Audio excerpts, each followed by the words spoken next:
नमस्कार, राज की बात में आपका स्वागत है। सैफ अली खान के ऊपर हुए हमले पर अब नए नए खुलासे हो रहे हैं और इन खुलासे से तो ऐसा लगता है कि ये कहीं प्री प्लान्ड हमला तो नहीं था या अटैक को बढ़ा चढ़ाकर पेश तो नहीं किया गया था। मुंबई पुलिस भी हैरान है, पॉलिटिशियन भी हैरान हैं। जिन लोगों ने समर्थन किया वो बैकफुट पर आ चुके हैं और जो हमेशा से उस थ्योरी के खिलाफ जा रहे थे उनकी बातों की पुष्टि हो रही है। मेडिकल रिपोर्ट कुछ और बता रहा है, डॉक्टर के बयान कुछ और बता रहा है और इस बीच जिस चाकू से हमला किया गया था उसके घाव के निशान के फोरेंसिक रिपोर्ट कुछ और बता रहा है। कपड़े के ऊपर लगे कट जिसे कलेक्ट किया गया था और मुंबई पुलिस का यह मानना था कि सैफ अली खान जो हॉस्पिटल गए थे और जिस कपड़े में गए थे वही कपड़ा वो नहीं था जो रात के समय वो पहने थे जब उनके ऊपर हमला।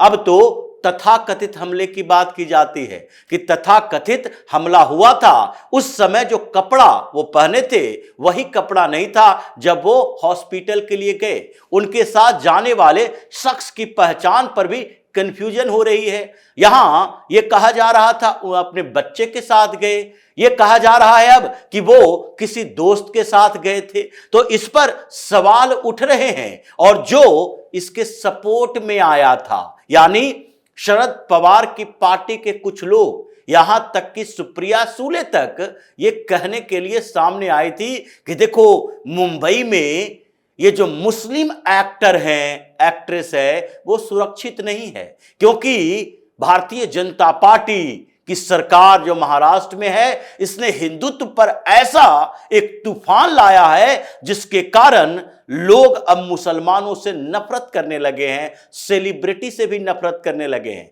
ये एक का बयान नहीं था, ये अलग अलग पार्टियां जो खान गैंग के सपोर्ट में आती है, ये लोगों ने सवाल उठाया था। संजय राउत भी मैदान में आ गया और उसने भी यही सवाल उठाया कि सैफ अली खान पर ही हमला क्यों हुआ, क्योंकि नफरत की राजनीति चल रही है। अब ये बिल में दुबक गया क्योंकि जो मेडिकल रिपोर्ट सामने आई है उसमें तो इन लोगों की पूरी थ्योरी ही पलट चुकी है।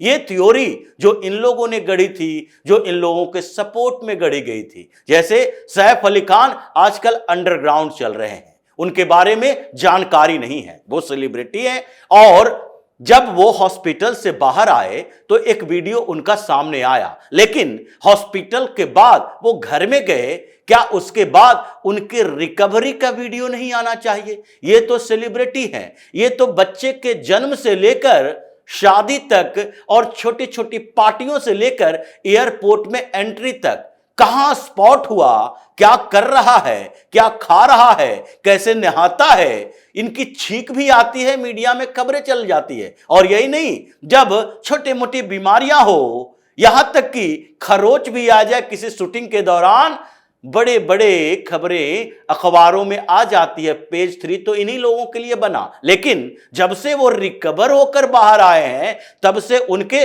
रिकवरी का कोई वीडियो नहीं आया। कभी ये नहीं आया कि देखिए ये पट्टी बांधे हुए घर में पड़े हुए हैं और उनके फैंस जो कहे जाते हैं, सो कॉल्ड फैंस, जो उनको चाहने वाले लाखों करोड़ों लोग हैं और ज्यादातर जो मुसलमान हैं, उनके भाईजान जो चाहने वाले हैं, उन लोगों का वीडियो से तो इंतजार किया जा रहा है कि कब सैफ अली खान के रिकवरी का वीडियो आए कि देखो ये जो गर्दन के पास घाव का निशान था वो अब ठीक हो चुका है। ये स्पाइनल कोड के पास जो कहा जा रहा था, डॉक्टर बोल रहा था 2.5 इंच अंदर छुरी का एक टुकड़ा रह गया था, वो टुकड़ा बाहर निकाला गया। ऑपरेशन थिएटर में इन लोगों ने कार्डियोलॉजिस्ट से लेकर सारे स्पेशलिस्ट टीम को बुला ली थी। डॉक्टर का यह बयान था, लेकिन वो दिखता तो नहीं है, क्योंकि ये दिखता इसलिए नहीं है कि वो मेडिकल रिपोर्ट में इन सारे दावों को खारिज कर दिया गया है। मुंबई पुलिस तो अब पूरी फेंसिंग करवा रही है उस मकान की जहां पर सैफ अली खान रहता है।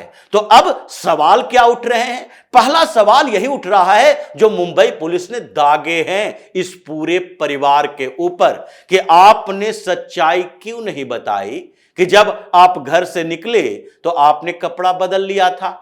अगर इतने गंभीर निशान थे, घाव थे, तो आपको भी पता है कि पुलिस केस होगा, इन्वेस्टिगेशन होगा, तो आप कपड़े को डंप कर दोगे या फिर वही कपड़ा पहनकर कोई जाएगा जल्दीबाजी में। अगर कोई हॉस्पिटल जा रहा है, आपके पास समय नहीं था, तो आपने ऑटो का इस्तेमाल क्यों किया?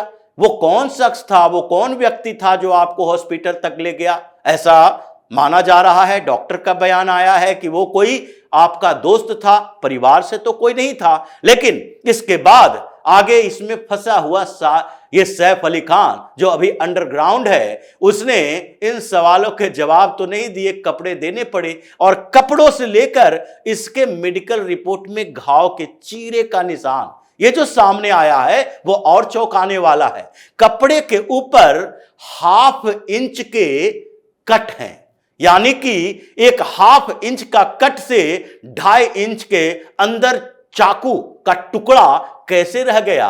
और अगर कोई बड़ा चाकू का इस्तेमाल किया गया हमला करने के लिए, वो कोई किचन के छोटे मोटे नाइफ नहीं थे, तो फिर ये सिर्फ 1/2 इंच बहुत छोटा चीरा होता है, उसमें 1/2 इंच से इतने बड़े चाकू अंदर पेट के अंदर कैसे चला गया, जो बैग से ले गया? और डॉक्टर ने ये क्यों बताया कि 2.5 इंच का चाकू का टुकड़ा तो अंदर ही था जिसे सर्जरी करके बाहर निकाला गया? तो फिर चीरे का निशान कहां गया?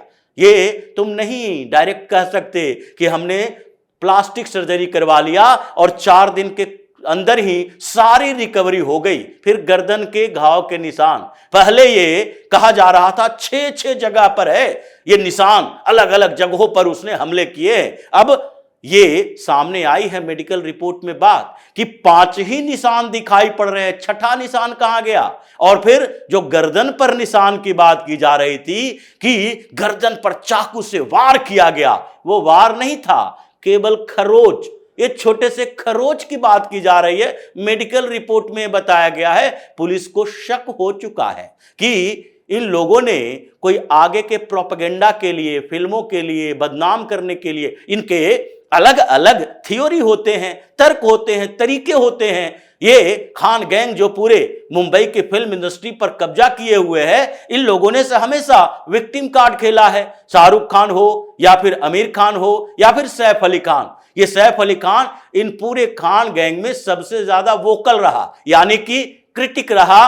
किसका क्रिटिसाइज किया? मोदी सरकार का। किसका क्रिटिसाइज किया? राइट विंग एसोसिएशंस का, हिंदू सभा का, यहां तक कि आरएसएस का। ये सब लोगों को क्रिटिसाइज करने में सबसे आगे रहता था। और ये प्रोपेगेंडा 2 स्तर पर, एक तो क्योंकि ये सबसे ज्यादा आलोचना करता था, तो इसको केंद्र में रखा जा सकता है बदनाम करने के लिए, क्योंकि देवेंद्र फडणवीस तो वोट जिहाद 2 की बात कर रहे हैं। पूरे मुंबई में अभियान चल रहा है देवेंद्र फडणवीस का, और उन्होंने ये वोट जिहाद 2 की जो बात की है वो मुंबई के लिए है।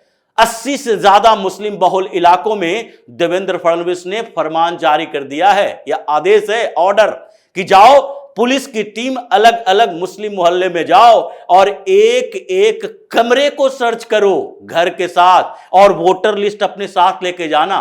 क्योंकि ये मुंबई पुलिस का जो अभियान है वो बीएमसी चुनाव से पहले का है कि ये फिर से वोट जिहाद होगा। जैसे लोकसभा में हुआ वैसे ही वोट जिहाद इस बार भी होगा। जैसे विधानसभा में करोड़ों करोड़ बांटे गए, मुसलमानों ने एक तरफा वोटिंग किया, टैक्टिकल वोटिंग किया, अब मुंबई में भी करेगा। लेकिन उससे मतलब नहीं है, ये जिसे वोट करना चाहे करे, लेकिन फर्जी नहीं चलेगा। यानी एक कमरे में 20 वोट नहीं चलेगा। वोटर लिस्ट में एक कमरे का एड्रेस और वहां 20-20 वोट कहां से आया, किन किन क्षेत्रों से आया, या सिर्फ चुनाव के समय बुलाया जाता है, ये सब देखना पड़ेगा, जांच करनी होगी। और इस पूरे प्रोपेगेंडे में एक नया एंगल आ गया कि ये सारी चीजें दब जाए। और दबे क्यों, कैसे दबेगा? उसके लिए किसी बड़े व्यक्ति की जरूरत है, जो सेलिब्रिटी हो, जिसकी पहचान हो, और वो पहचान तो सैफ अली खान की है, इसमें कोई दो राय नहीं है। इसलिए संजय निरुपम सामने आए और उन्होंने भी कहा कि भाई कौन से ऐसे भयानक अटैक खतरनाक हमला, गंभीर चोटें, ऐसी बातें जो की जा रही थी, ये कौन सा अटैक है जिसमें 4-5 दिन के अंदर रिकवर करके वो अपने स्टाइल के साथ हॉस्पिटल से बाहर निकलता है। कपड़े के नीचे क्या है वो कोई नहीं जानता, लेकिन गर्दन पर एक छोटी सी पट्टी दिखाई पड़ती है।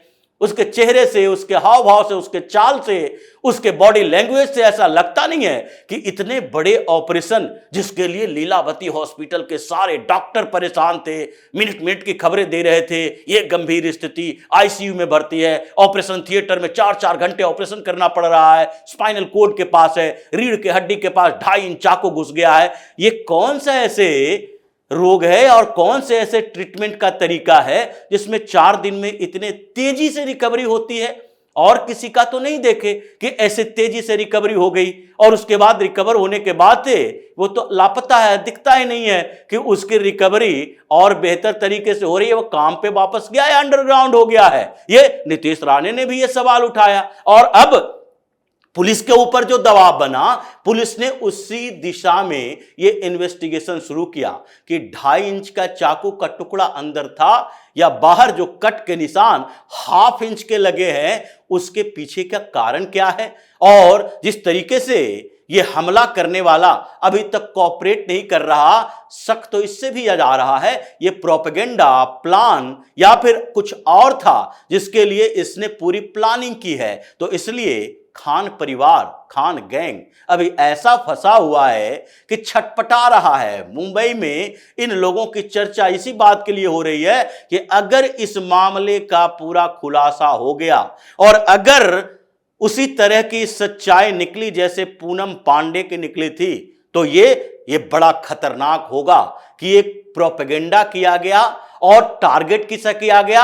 हिंदुओं को, देवेंद्र फडणवीस की सरकार को, पीएम मोदी की सरकार को और राइट विंग के वो सिंपैथाइजर समर्थकों को जिसे बार बार जिसने लव जिहादी खान गैंग के ऊपर हमले किए, जिसने बताया कुमार विश्वास जैसे लोग को कि ये लोग हमारे उस पूरे व्यवस्था को बदलने की कोशिश कर रहे हैं जिसको बनाने में इन लोगों ने 40-50 साल लगाया। क्योंकि उससे पहले तो वहां पर स्थिति ऐसी थी कि ये मुस्लिम एक्टर यूसुफ खान को दिलीप कुमार बनना पड़ता था। अजीत, यूसुफ खान से लेकर ये सारे लोग नाम बदलकर फिल्म इंडस्ट्री में अपना पैर जमाता था। क्यों? क्योंकि उस समय ऐसे डायरेक्ट इंटरव्यू व्यवस्थाएं, सारी हकीकत नहीं आती थी। लोगों के दिमाग में लगे कि ये हिंदू एक्टर है और इसलिए इन लोगों को व्यवस्था बदलनी पड़ी। सालों लग गया। अब वो व्यवस्था फिर से उल्टा होगा, बाइकाट होगा, परेशानियां बढ़ेगी। हमारे इस प्रोपेगेंडा को, हमारे इस प्लान को एक्सपोज होने के बाद इसलिए परेशानियां ऐसी है कि पूरा का पूरा खान गैंग नपा हुआ नजर आ रहा है। और सैफ अली खान का परिवार, सैफ अली खान, ये तो ऐसे अंडरग्राउंड हो गया है जैसे हमले के बाद से इसकी कोई चर्चा ही ना हो, इसे दिखाई ही ना पड़े, पता ही ना चले कि क्या चल रहा है। तो इसी तरह की खबरों के साथ फिर से हाजिर होंगे। तब तक के लिए बने रहिए हमारे साथ और देते रहिए हमें सहयोग, ताकि इसी तरह की खबर हम आपके लिए लाते रहे। धन्यवाद।